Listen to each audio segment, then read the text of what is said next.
Hello, everybody. Welcome back. This episode is about employment in a very unique way. This episode is going to be in two parts, this week and next week. This is for all moms who have autistic, ADHD kids, dyslexia, dyspraxia, AUDHD that are about to graduate from high school, and employment is going to be on the menu. Next thing to deal with. And for moms who have kids who have already graduated from high school and are in the middle of the grind looking for employment. It's a grind if you're neurotypical. Now, if you're neurodiverse, it's even harder. But we have as our guest someone who's going to make this so clear and so much easier to understand and possibly to approach. We have as our guest Racheal Pallares, founder and CEO of the Neurodiversity Training Institute, which is an amazing institute. She's done so much great work, career coaching the individual, the neurodivergent individual, in how to look for work, how to choose a career, how to function once you are hired. And she also has training programs for employers. So we're going to go through all of this. But of course, we are also joined by our co-host, John McFadden. Hello, Hello. hello, John. Um, John will have his stories about what it's like, what it was like and is like now looking for work, and what it was like working in environments, some that were uh, supportive of him and others that he struggled a little bit with. So perfect, John, that you're here with us. Racheal, why did you start the Neurodiversity Training Institute?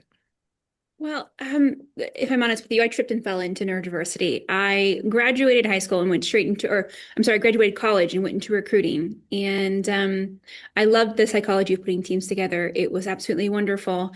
From there, I went on to do a little more about organizational psychology. So actually learn the psychology of the workplace and how we put teams together and how we actually get projects done. In some consulting, I was brought in to help a team who was the problem child department of this one company's team here in Pittsburgh. And they did everything they could think of to help increase tenure. So average tenure was 6 months. People were leaving very quickly. No matter what they did, they couldn't get people to stay longer. And by no matter what they did, I mean they brought in pizza on Fridays.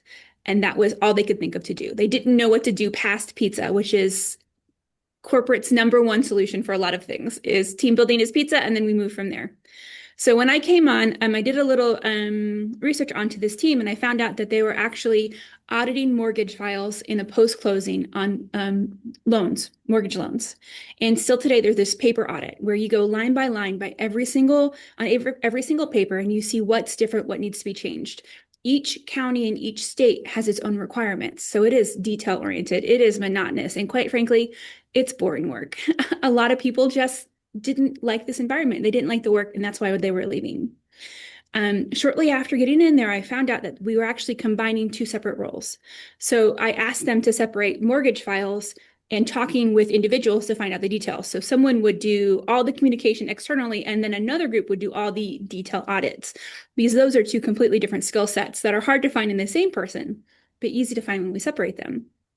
And then from there, we went ahead and we found a group of autistic individuals who thrived in this repetitive, detail-oriented environment. And we spent 2 whole extra days training. So it took very short, little bit of time to get them up and running and training. We put them in place. And eventually they're like, Racheal, please stop bringing me pizza. Stop checking in on me. I just want to go back to my mortgage files. I love what I'm doing.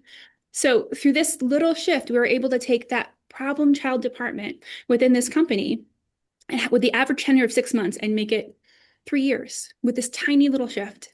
And that sent me down the rabbit hole. I'm like, why didn't we do this sooner? You struggled for years before you brought me in. It's not that someone with autism or ADHD never applied. Like, that's not realistic. That's not factual when we look at the statistics.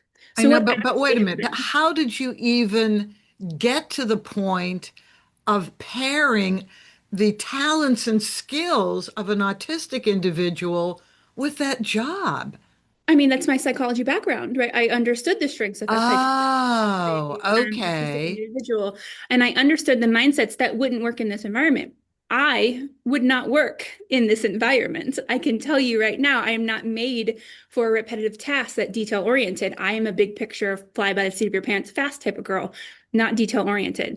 So I think I had a different perspective in saying that I wouldn't last a month in this job. It's not made for my brain. But we can take a step back and say whose brain is it made for? Like who thrives in these kind of environments?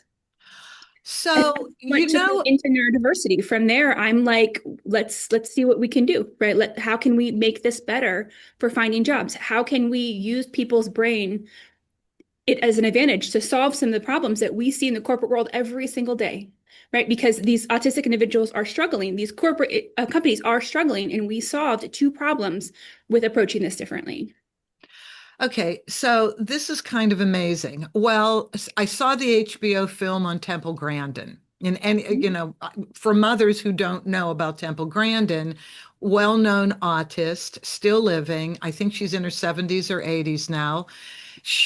Because she was autistic, the way she thought was in such a way that she redesigned how cattle went through the K before, unfortunately, they turned into food. But she saved the cattle ranchers millions of dollars in doing that. And they were cattle ranchers and they never thought of it. So it's just like the people that you worked for, Racheal, they never, they can only think a certain way. And then it Yeah. takes somebody else to come in and think differently. I want to just say something to you, John. You know how we, over the past couple of years, have been talking about you because you have grown to an extent now that you are very social. You have a lot of soft skills. People take to you easily, but you also like to do things that are fairly routine. There seems to be a comfort. Um, and then I was trying to think of jobs for you that addressed that. You live in an environment right now where there is very little work. It looked like there was a lot of work before you got in your apartment. It turned out there isn't. Mm-mm. Have you thought more about what you would like to do? Because we have Racheal here, and Racheal does Yeah. career training for people. I'd love to know what is it that you enjoy to do? What is it you want to do? What is it that I want to do? I like to work in retail, and like I enjoy it, like Hot Topic or like a clothing store, things like that. Music store, but like I said, there's hardly any music stores anymore. But those type of things I like to do, and stuff like that.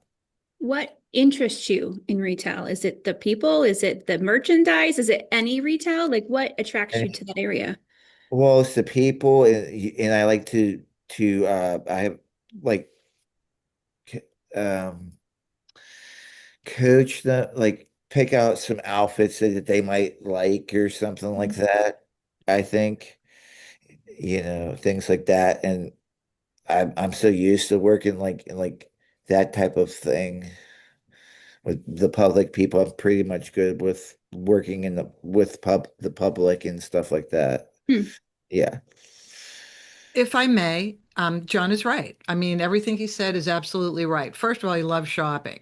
So he Uh, has a love for the retail environment, especially uh-huh. clothing stores, right? Or Correct. stores that have clothing as a section. Yes? Correct. Yes. Okay. And he's also wonderful with people. People gravitate towards him, Racheal. When he was working at a grocery store for 15 years, he would get tips up to $100 just because he was nice to people. Hmm. Wow, that's Yeah. awesome. Yes. So retail needs people that are warm and inviting and make you stay longer to buy more things, right? Correct. Yes. Okay, so Racheal, is this kind of your approach? I wanted to ask you, you have two trainings. You have one for the corporate managers so Mhm. that they understand how to set up their environment for neurodiverse people, but also how to communicate. And then you work with people in the specifically people in the categories of autism, that have executive function skills. ADHD, which is interesting, by the way, because I had a conversation, just a general conversation with somebody who had ADHD. I couldn't get a word in edgewise. I just sat there. Mhm. John, ADHD people talk a lot. Well, can I give you an example? Yeah. Yeah. Okay, you know my mom's neighbor, Kate, she has that, and she won't stop talking, and it's very annoying, so I just let her go. Like you can't even interrupt her. So Mm. Right. So you did the right thing socially by letting her yeah, go. But in the work environment, there has to be a balance, does there yeah. not? Rachel, let's start with what's more important to start with, the training you do with the individuals or the corporations? Let's start with individuals, right? Let's continue talking about jobs for John and how, right, some people get stuck and how we work through things, right? Let's, I think, continue down that path, and then we'll talk about corporations a little more in a minute. That's kind of the natural flow, isn't it? To find a job and then figure out how to work with the manager, Yeah. in whatever way you can. Yes. Excellent. All right. So could you tell us about, hold on, the career coaching for the individual?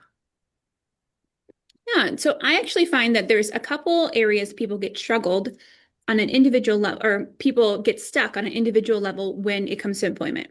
First off, is they don't know enough about what jobs really drive them. So we want to have fulfillment in our job. I think it's important. I personally teach and shoot for the rule of thirds.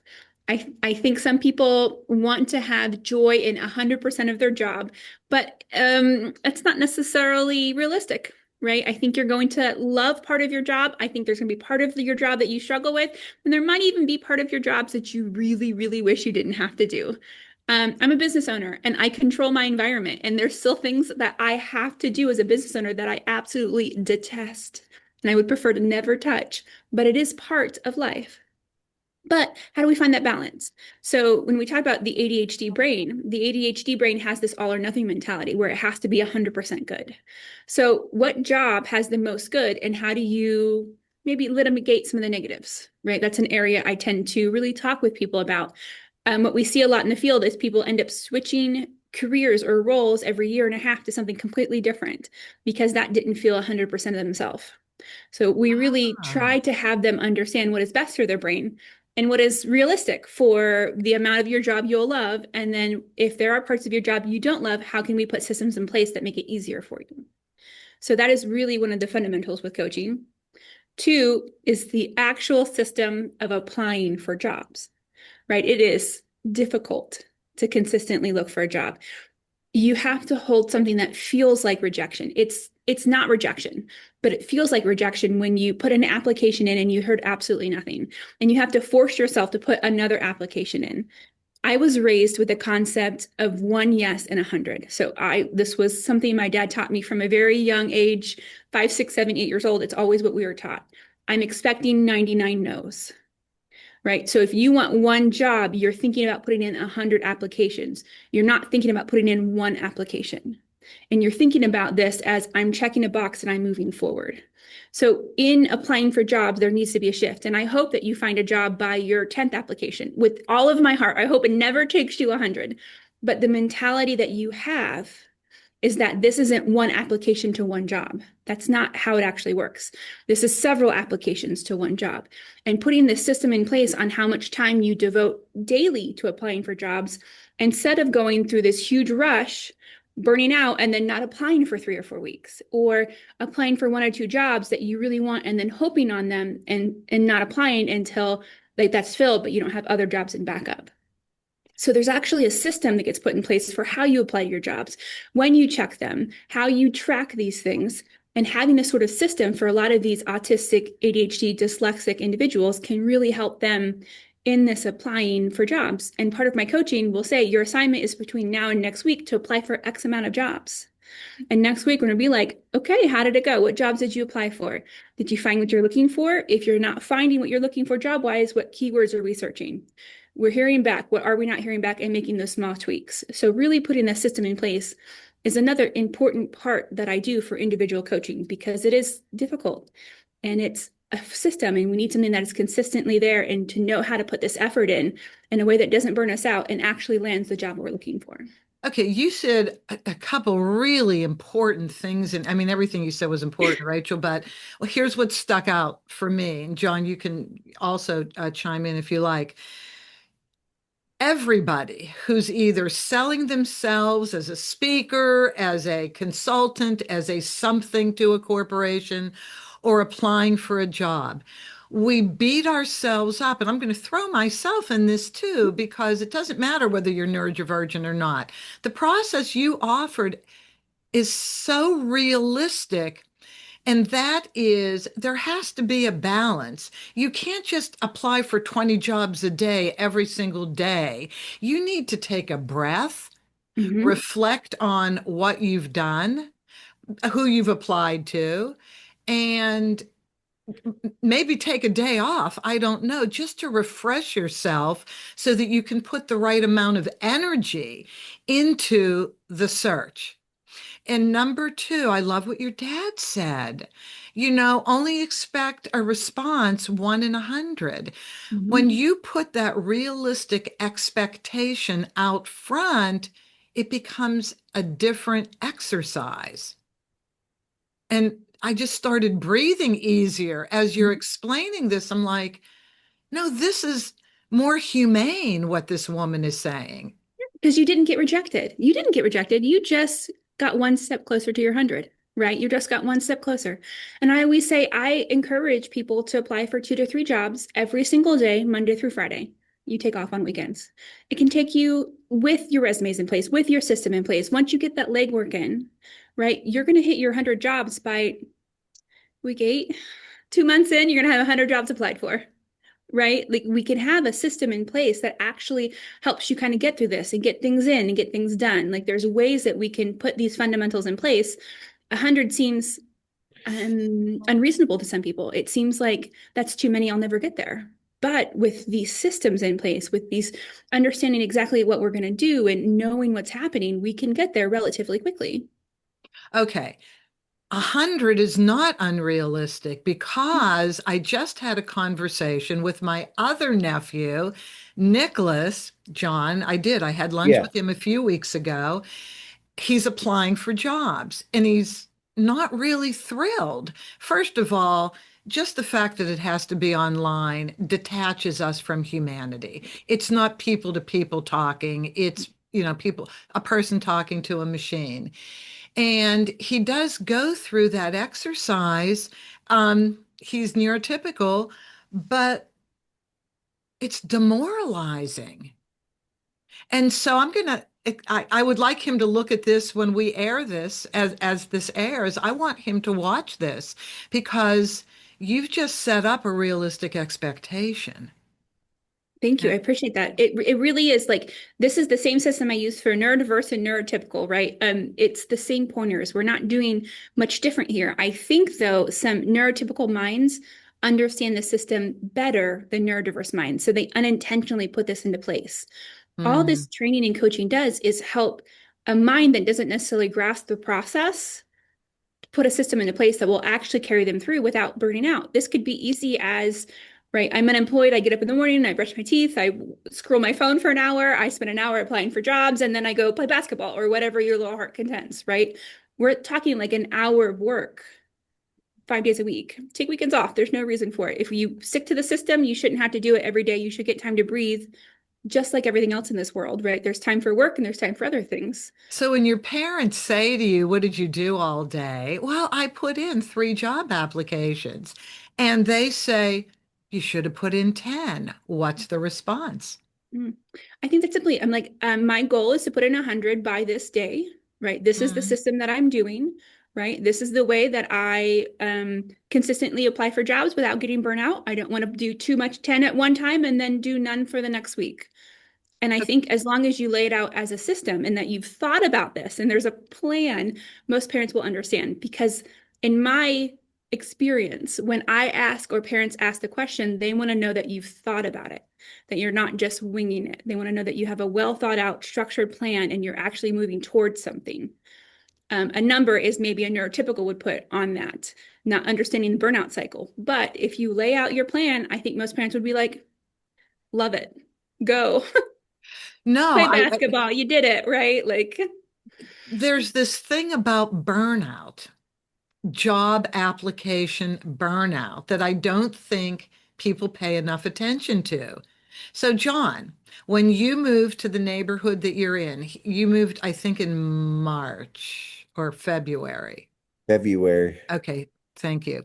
So, Rachel, it looked like a cute little community of all smaller stores, a grocery store. Okay, so that's a bigger company, and a few restaurants. So there are more employees in a few restaurants. And John, tell Rachel what you did on your own looking for a job once you moved there. Oh, I worked at this place called Popcorn Willie's. Now, how did you get to that Oh, point? What did you do once you moved in? Do you remember? I don't remember. Let me tell you your life. So, what you did was you walked around to stores and introduced yourself. Oh, okay. Yeah, I forgot that part. Did you really do it? Yeah, I thought I, you did. I did. Okay. So you walked around the neighborhood and you walked in the stores and you introduced yourself and you said you were looking for work. Mhm. And did they take your name or number down? Mm-mm. Did you have anything that had your name and number on it? Okay. Okay. So Rachel, John could have used a little bit of coaching mhm. since he's not afraid to Mhm. introduce himself. The one piece in that was something written down. He does have a resume, by the way. Your mom did make a resume for you Correct. Yes. because she does the online applications for him. Hmm. But it's such a little mom and pop neighborhood Those are that difficult.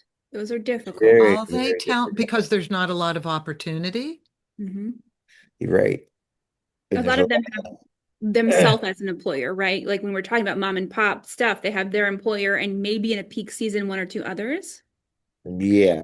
My actual personal recommendation, and I don't know how you feel about this, is Goodwill is a wonderful disability employer. If you've never been to, and applied in a Goodwill, I know several people who have been hired there rather quickly with all kinds of different disabilities, cognitive, physical, visual. If you're close to a warehouse, I don't know your specific location or the location of all warehouses around, but a lot of times there's warehouses, there's sorters, there's merchandisers, there's all of these back office things that happen at actual Goodwills, and they are very quick and well trained. You would be surprised on how open they are. Oh my Okay. gosh, Rachel, that's phenomenal. Thank you. I And will, then one that, I'm sorry, I didn't mean to no, interrupt. I just say I'll pass this along. Keep Yeah. going. One that I love is I would secretly, if I had more time in my hands, love to be one of the Walmart pullers for pickup. I like I get dopamine, so my brain does really well when shopping, but my budget doesn't always live up to the shopping. So I think I would like the physicalness of walking around and pulling other people's orders. And then I think I would get a lot of dopamine personally, and it would feed into my reward system and how my brain works, being able to pull other people's orders, even though I'm not going home and I don't have to pay for it. So personally, I think one of those Walmart pullers is something that I would really enjoy, and they tend to be hiring pretty consistently. And I do know Walmart has a broader hiring channel. So Walmart notoriously, we don't see the type of age discrimination or disability discrimination we do with some of the larger chains, or we heard about with some of the larger chains. Okay, that's really cool because there's absolutely a Walmart in his area. I mean, you would have to take Access or someplace, John, but I don't know if there's a Goodwill. I'll check on Yeah, it. there's a Goodwill right down the street. Are you kidding? There's Goodwill and there's also a place called Hidden Treasures. It's Same like kind of thing? it's yeah, same kind of thing. Okay. So I Yeah. Okay, would this is definitely excellent. definitely go in with your application, right? Definitely ask to speak to a manager, because there's going to be more people in a Goodwill than just the one person behind there. You can apply online. They have easy online applications, but Goodwill is a very very neuro-friendly company, and disability friendly as a whole. My husband actually works for one as a driver. So he drives between the factories and has had extensive training on a lot of this, which has been interesting for me to see from the outside, on his perspective and the training he gets, not from me and not from my company, but just as an organization that tries to do their best. It's excellent, Rachel. My God, worth your weight in gold here today. Thank you. All right, now just to finish out dealing with the individual, I think these two things may go together as I was reading through all of your information, and that is career coaching for the unmasked professional, meaning somebody already has a job, but they're struggling Yep. because they feel they can't be themselves. They have some challenges that they don't want to reveal, thinking it would result negatively on their employment picture. And then something else that I read in all of your materials, and that is workplace success strategies for managing executive function challenges. And this kind of seems like it goes together, does So it? I have a couple different avenues once we have individuals who get a job and they need support, they want continued support. So one area is what we've done on a psychological level. We'll map out the first 6 months and we'll say anyone, right? This isn't autistic ADHD. This is anyone who leaves a job within the first 6 months tend to leave because of these problems. And we'll look at problems that come up in month 1, month 2, month 3, all the way through month 6. And then we can look at those problems through a neurodiverse lens, whether that's autistic, whether it's ADHD. Unfortunately, in today's world, there's not enough research for us to look at the research on why someone leaves a job within the first 6 months with ADHD. Hopefully they catch up, but until then, this is the way that we've kind of compensated. So we can say, okay, the biggest obstacles we see in month 1 are A. This is what it looks like. This is, some tails or some red flags that it's coming, and this is how we overcome it. And so we actually step individuals through the first 6 months of employment so they have maybe a bridge. So you have an autistic individual who maybe doesn't understand how the workflow works, whether that's hierarchy and who they should talk to if they have a problem. Maybe that's how to write emails. We see a lot of people who tend to do really rough or crass emails where they're just put in the one sentence that need to be displayed and they don't do the whole hello, how are you doing? Did you have a good weekend? Or the sign off, and we kind of train on that. So we walk through the first 6 weeks and we make this tailored to exactly what they need. What's happening at work? What is your manager telling you? What feedback are you getting? How do you feel with your coworkers? Do you feel plugged in? What support do you need? How do you ask for support? We walk through all of these things to make sure they have a partner for the first 6 months and they're set up for success. Regardless of what's happening inside their company training wise, we can help them navigate this. Excellent. And then another part of that is, let's say you've had a job for a while and you want to move up to manager. A lot of people don't know how to position themselves for a management opportunity, a team lead, a trainer, any of these type of steps throughout their career.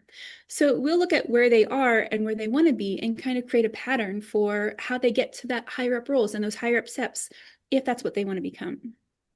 In all of this, one of the things I've struggled with, one of the things Please. I've really struggled with in this whole pattern is coaching cost money, right? And maybe you're at a point where you have savings and you can pay for coaching, or maybe you're at a point where you have parents who will help and you're willing to help.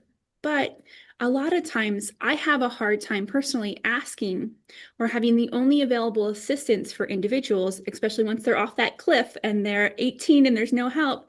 And everything costs thousands of dollars for coaching. So one of the things that we've created, and we're bootstrapping, working it up, trying to get the word out, but one of the things we've really created is a group called the Unmasked Professional Community. So in there, we train on all of these different things, but we do it in a group environment instead of an individual environment. Oh, I love that.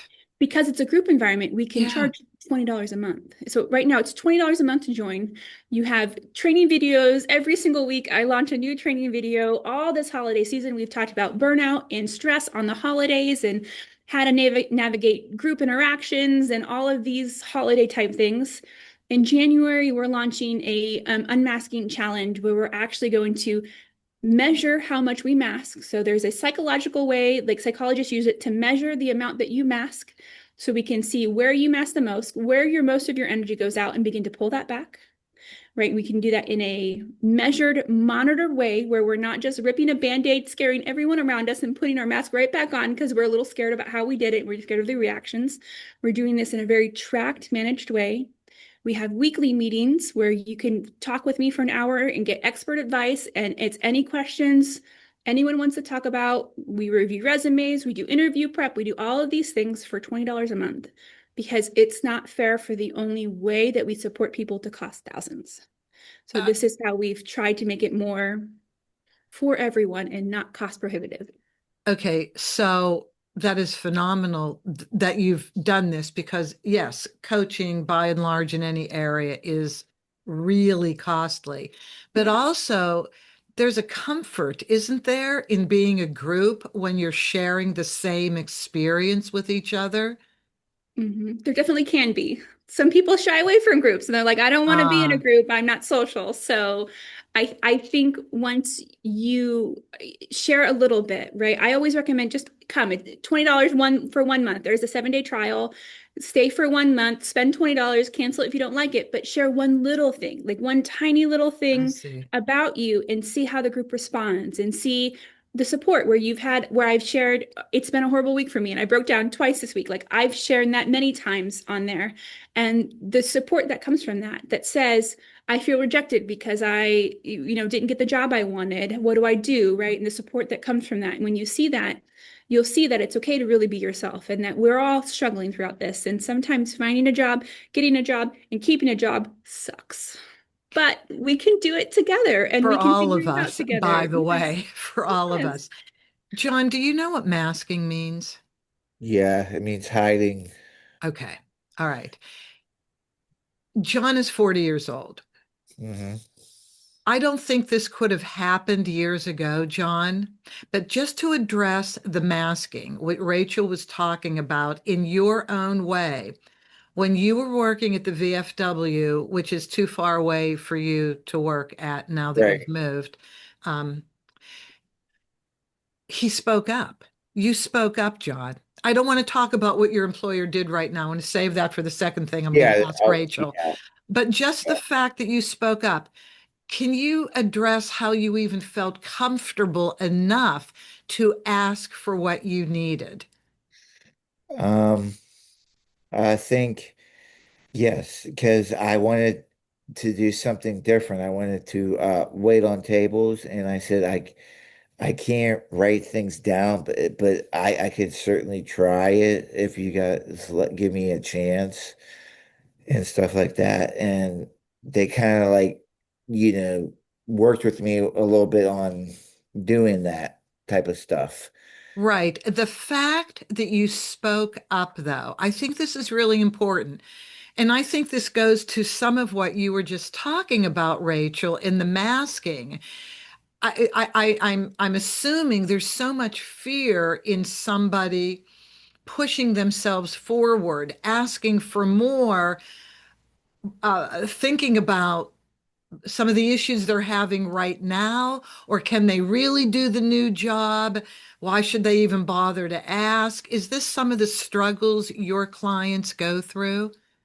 Yes. And I think of it this way, right? When we go into an interview, right, we rehearse every single anticipated question. So we'll sit there and we'll, in our mind, hopefully out loud, they're going to ask this, and I'm going to tell this story, and I'm going to say this. Oh, that didn't come out right. I'm going to say this. Oh, that didn't come out. Okay, it's better this time.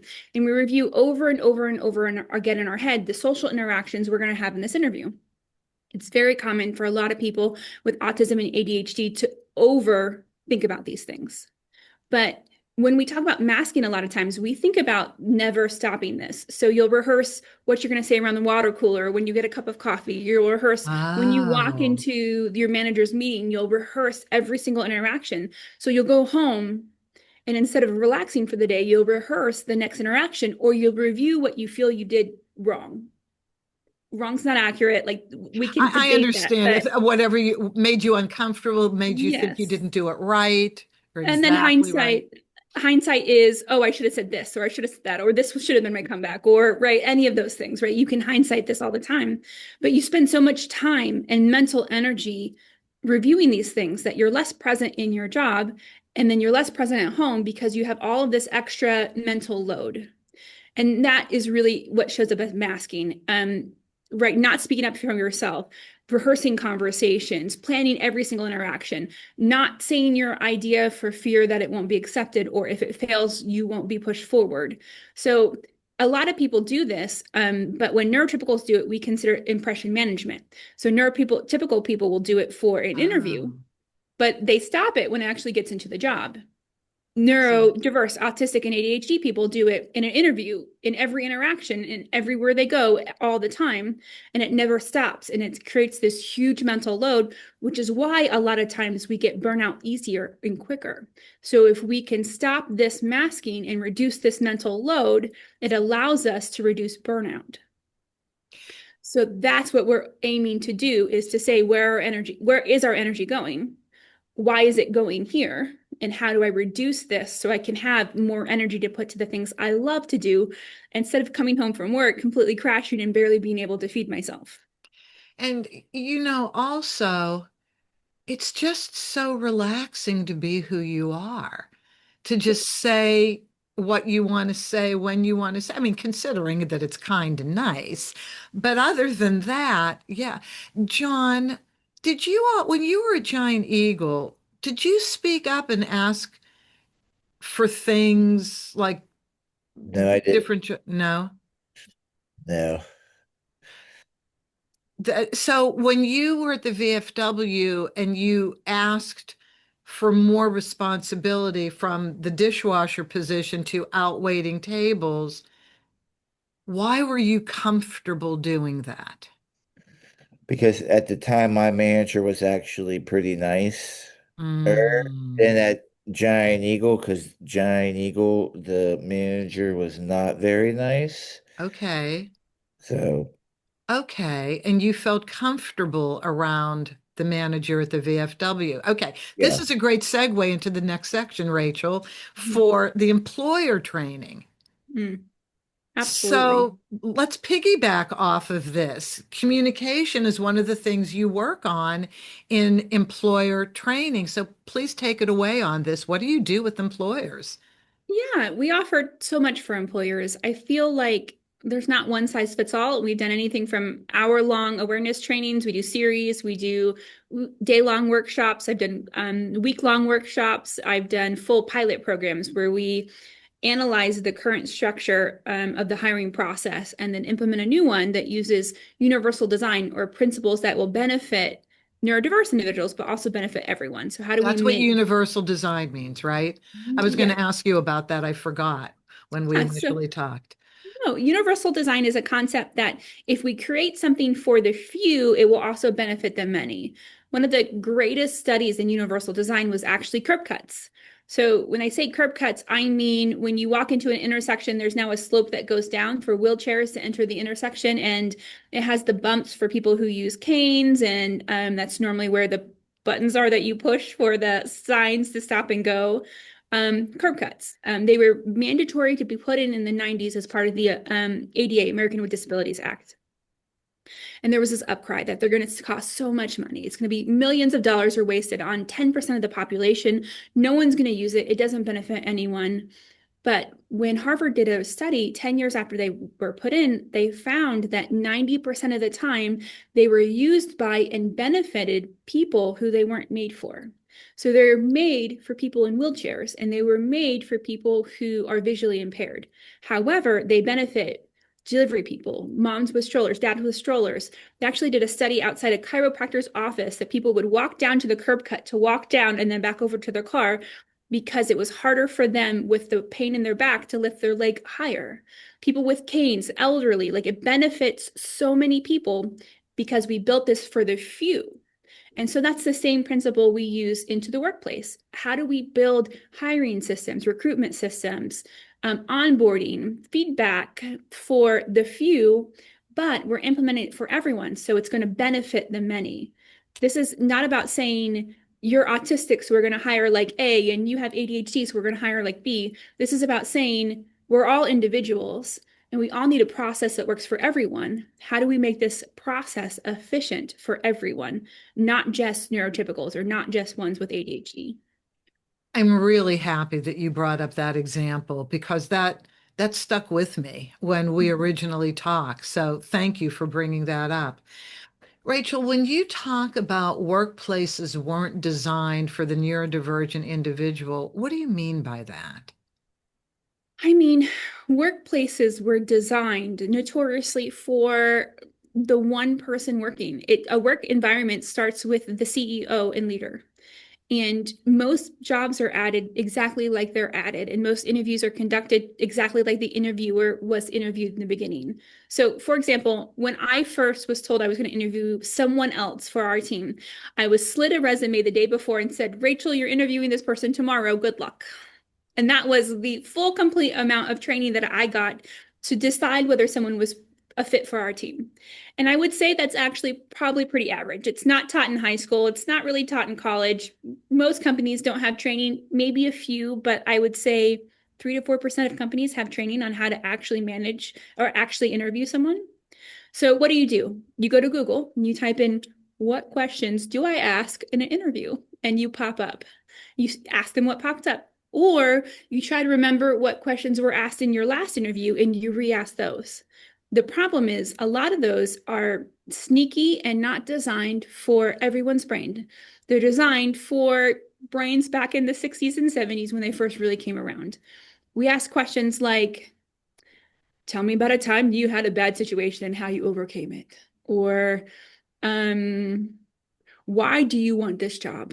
And for some reason, I need money is an acceptable answer to the job, even though that's the actual reason we want this job. None of us really go to work because it's our passion and it's our love. It's our lifelong goal to go to a grocery store and pull groceries. We go and we do this because we need money. And if we didn't need money, we'd probably be doing something else with our time. But that's not the acceptable answer. So when you look back, it's all we do things because that's how it was done before us. And if it's that's how they did it before them, that's the questions they asked, that's how they were interviewed, that's how they were managed. And so the shift now is about thinking intentionally. Is this question clear for a neurodiverse mind? Is this question clear for everyone? What am I actually asking and what am I actually basing this criteria on? So many times we see in a job, as an example, we'll see it says must lift 50 pounds, must be able to lift 50 pounds on almost every single job or job description out there. And I'm like, I sit in an office, I sit at a desk and I type. Why do I need to be able to lift 50 pounds? Like, it might happen once in a year, and I'm pretty sure I can ask someone around me to lift those 50 pounds for me. It shouldn't eliminate me from this job. But we see eliminating language over and over and over again, which unintentionally just carries on from the one before it. Let's talk about communication a second because you referenced it, it comes up in the job interview process. John referenced it. He said he didn't feel comfortable talking to his manager at the grocery store, but he felt very comfortable talking to his manager at the VFW. So he felt free to express himself and ask for increased responsibility in a different job. When managers conduct a live job interview, I guess there are laws out there that prevent them from getting too personal and asking about certain aspects of somebody's makeup, like, are you neurodiverse? Are you autistic? Are you anything like that? Do you not like loud noise? Can you tell me more about what would be disruptive about the workplace? I think that's not allowed, right? That's correct. Yes, you can't ask specific questions, right? But it's the thing they need to know in order to understand the behavior of the employee that they just hired. Yep. How does this get to change? Can it change? And this is one of the bigger questions I was going to ask you. I know you can't for the United States change the interview policy, at least not today. But in your training, do you ever train both employer and employee together to help develop a better communication? Yes. So I think this works in two ways. as an individual who is being interviewed, I've seen a lot of people come out and say, I love this job description, but I don't like A, I don't like B, I don't like C, I don't like D, I don't like E, I don't work well in these environments. And to a manager, it comes off very non-cooperative, right? So while you want to be able to communicate the areas you fit well in and make sure the environment is the right fit for you, you don't want to come in as demanding or dictator that you're not flexible and you can't work with other people. So we need to find a way in balance on how we communicate those things. On the other end of it, I know a lot of managers who can't ask certain questions. You can't ask questions about age. You can't ask questions about diagnosis, any of those things at all, right? So a lot of managers will walk away from an interview with someone who is neurodiverse, autistic, and say, I don't know, they just didn't feel right. Something was off. Mm-hmm. Right. And Yeah. so one of the things that I still do recommend, and I know this might be a little difficult to say in the environment we have in the government right now, but I still say taking control of the narrative in an interview can be very powerful. So rather than allowing the manager to walk away and say something fell off, what the individual who is being interviewed can do is bring the topic up. So the manager can't directly ask, but the interviewee can bring a topic up and can say, I am autistic and I don't like working in things with a lot of noise. Is there a way I can have a quiet corner in the work environment? Mm. Right. And the moment you say, Yes. I am autistic, you've opened the conversation. Now the manager can ask questions about your environment in a clear way. Right. So there are times where I say, don't diagnose, don't talk about yourself, but there are times where I say, yes, right. Being able to name it and being able to say, I struggle with A, B, and C, but I'm confident I can do this work for you because of this and because of that and because of this allows the manager to not walk away saying something was just off. It allows them to walk away and say they were confident enough to claim what they're struggling with and then tell me why this isn't an issue rather than walking away with it being unsaid. So just Okay. because the manager can't say it doesn't mean that the individual can't bring things up. Okay. And This once is it's on the table, the doors are open in a different way. all right. So this is perfect because yes, the door can open with the applicant Mhm. bringing it up. The manager, the interviewer has to be comfortable engaging in the conversation. Therefore, they need to know about these different diagnoses so they can appreciate and understand the upside. Yes. Because there is an upside. You have a statistic here. Wait a minute. I've got the statistic. Dyslexic professionals excel in big picture thinking. Mhm. And you brought up earlier in this interview about autistic people and doing some type of work that a lot of other brains wouldn't enjoy. You know, Mhm. this very specific, almost very dry kind of work, but they seem to like it. So, do you, in your training, are you going to bring it up in your training? uh, what all these diagnoses mean, the upside and possibly the challenging side, and help managers and interviewers get comfortable in the conversation. Absolutely. So one of the things I spend a lot of time with managers on is understanding the diagnosis and not like a DSM-5 level. We're not diagnosing people here, but understanding how an autistic or dyslexic or ADHD brain actually shows up at work. And then understanding both sides of the equation. So I have managers all the time that say that they want someone with bottom-up thinking, which is standard for people with autism, tend to do a lot of bottom-up thinking. So that processing, data information, seeing things that other people miss is a lot with that bottom-up processing style. However, you take that style to a restaurant and they get overwhelmed by the noise, right? There's too many things on the wall. They try to read a Cheesecake Factory level menu and they get lost on the first page and they can't process it all. And then like, but the manager needs to understand you want exceptional processing, but you can't have exceptional processing only when it benefits you. You get exceptional processing all the time. So, right, we need to accept the whole individual, not just the parts of the individual that we want to leverage for our team's benefit, but the whole individual and figure out when this is wonderful, how we amplify that. And when this is a struggle in the environment we're putting them in, like a Cheesecake Factory restaurant, how do we make sure that they have ample time that they need to process all the data that they have? So we talk about both sides of the coin, right? The wonderful things and how we look at kind of the rest of it and make sure that we have those processes in place. Okay, now, John, this is where part two of the VFW comes in. So you felt comfortable enough with Nicole, is that correct? Correct. Where, say what you did. You go ahead, tell the story. All right. So me and Nicole, my friend Nicole that works there, we came up with well, she came up with this idea with the picture menu, Mm-hmm. and she brought it to my managers, to make for the idea to be, you know, Nicole's supervisor? yeah, she's one of Okay, the supervisors. okay. And so we did a picture menu, and that's how we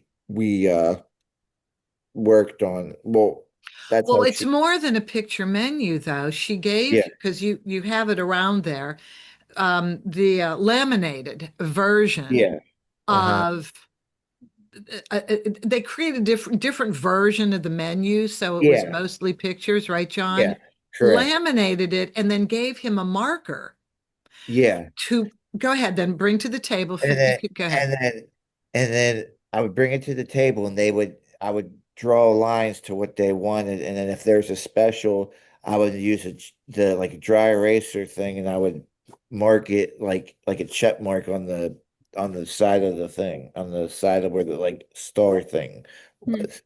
Yeah. And so my understanding was, Rachel and John, you can correct me if I'm wrong, but my understanding was that the people at the table would mark the number of French fries they wanted, the number of Uh-huh. hamburgers they wanted. I mean, it was Yeah. very casual dining there.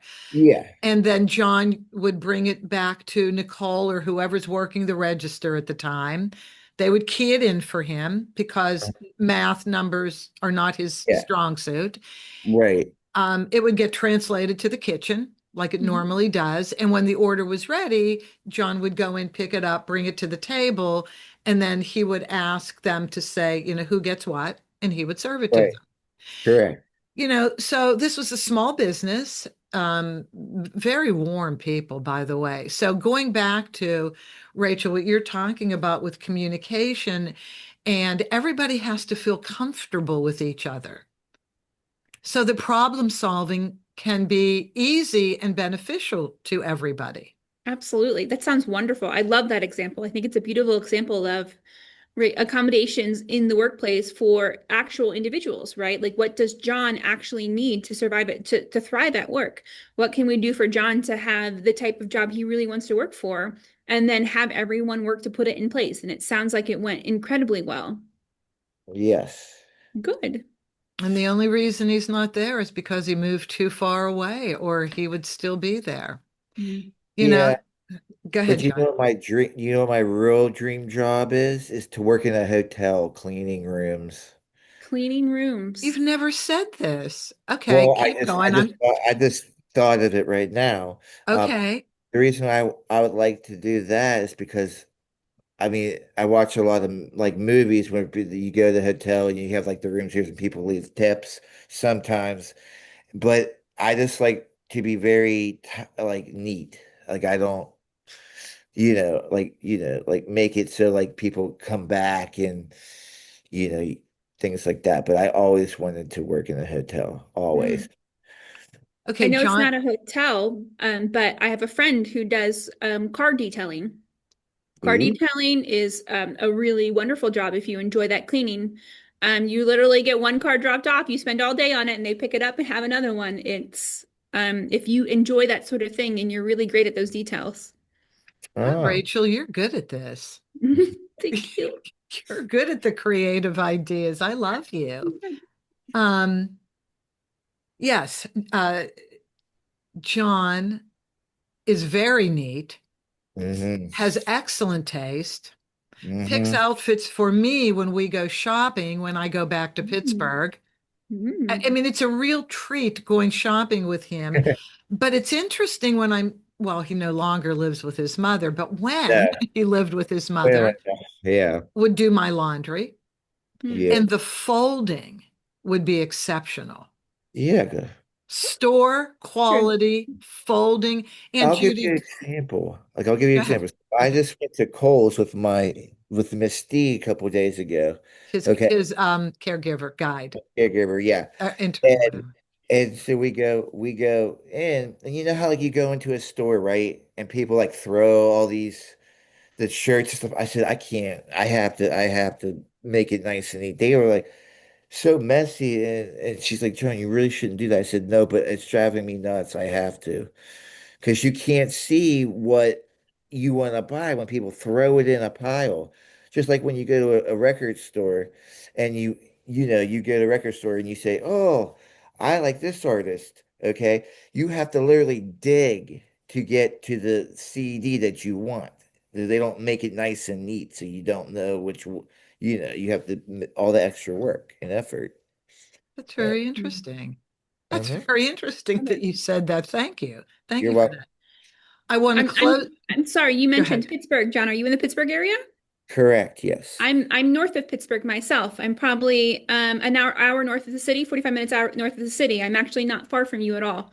So I'd love to connect and see what I can actually do to help. I don't know what region of Pittsburgh you are, but you're not Washington far from me. County. Hmm? Rach, I can't believe you're in I'm, Pittsburgh. I Oh am. my I'm near God. Pittsburgh. Yeah, Yes. I live in Washington County. I live on North Main Street in Washington County. Okay. Is Robinson part of North Pittsburgh, Rachel? Is Yeah, that Robinson Township?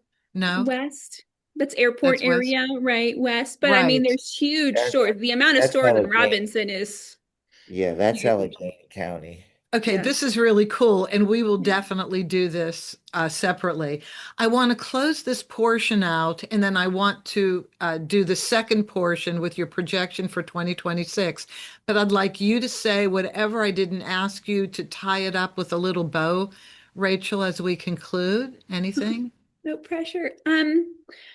I think it's just really important that if you are an individual looking for a job, I just want to take a moment to encourage you that there are amazing jobs out there. There are amazing companies and amazing bosses. And I know it's really easy to get discouraged by maybe negative experiences or that you've personally had, that you've talked to others or you've seen in the past. But with every negative experience I see wonderful companies who are trying really hard to push this forward and managers who truly do want to make a difference and want to have a way to impact it. So as companies and individuals are catching up, and as we continue to push this training to those who are open and really want to make a difference, just keep your head up and keep pushing and know that there are great jobs for you out there and that we're here to help you find them and push them forward in any way possible. Thank you. That was like the best message you could ever give, Rachel. And just from this conversation, oh, I so believe in you. I so believe in what you can do.